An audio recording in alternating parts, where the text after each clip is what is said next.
Guys ഞാനങ്ങനെ കഷ്ടപ്പെട്ട് താഴ്ത്തിരുന്നു വേർത്തിട്ടാണ് ഞാൻ ഡ്രസ്സൊക്കെ തേക്കുന്നത്. എന്താ ചൂട്, ഇനി എന്ത് ചെയ്യും ഞാൻ ഈ ഡ്രസ്സൊക്കെ തേക്കാൻ. അപ്പോഴാണ് ദാണ്ട് ഫ്ലിപ്കാർട്ടിൽ നമ്മൾ ഈ ഒരു ഐറ്റം കാണുന്നത്. ദാണ്ട് നമ്മളോട് സാധനം ദാണ്ട് കൈ പൊക്കിയിട്ടുണ്ട്. അപ്പോൾ ഇതാണ് നമ്മുടെ ഐറ്റം. നമുക്കിനി ഈ സാധനത്തെ അൺബോക്സ് ചെയ്യാം. അപ്പോൾ നല്ല സ്റ്റിക്കറുണ്ടോ, വന്നിയുടെ സ്റ്റിക്കർ, എന്ത് ടൈറ്റൻ സ്റ്റിക്കർ. ഇവിടെ ഒരു സ്റ്റിക്കർ ഇല്ല, ഒന്നുമില്ല കേട്ടോ, നല്ല കിടക്കുന്ന സ്റ്റിക്കർ. അപ്പോൾ നമുക്കിനി ചവിട്ടി തുറന്നെടുക്കാം. അപ്പോൾ ഈ സാധനം എന്ന് പറഞ്ഞാൽ ടി ഡി ഹോംസ് എന്ന് പറയുന്ന ബ്രാൻഡിൻ്റെ ഒരു അയണിങ് സ്റ്റാൻഡാണ്. ഏകദേശം 1089 രൂപയാണ് ഇതിൻ്റെ വിലയെന്ന് പറയുന്നത്. അത്യാവശ്യം നമുക്ക് ഹൈറ്റൊക്കെ കൂട്ടാൻ പറ്റും.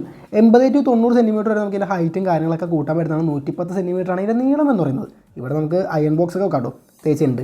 അപ്പോൾ നമുക്ക് ഈ സാധനം കണ്ടല്ലോ ഏകദേശം പറ്റേനെ പോയിരിക്കുന്നില്ലേ. അടിയിലാണ് ഹൈറ്റൊക്കെ അഡ്ജസ്റ്റ് ചെയ്യുന്നത്. അപ്പോൾ ഈ ഒരു സാധനം നമുക്ക് ഇനി വെച്ച് ഡ്രസ്സ് അങ്ങോട്ട് തേച്ച് നോക്കാം. അപ്പോൾ അതാണ്ട് ഡ്രസ്സൊക്കെ എടുത്ത് വെച്ചിരിക്കുകയാണ്. ഇനി താണ്ട് തേപ്പൊട്ടി എടുക്കുക, തേക്കുക. ചുളുക്കൊന്നും പോകണില്ലല്ലോ, എന്ത് തേങ്ങണത്. ചൂടാവുന്നില്ല തേപ്പൊട്ടി. What to do? Oh my god, this സാധനം ഈസ് കംപ്ലീറ്റ്ലി പോട്ട്. I am trapped. What to do?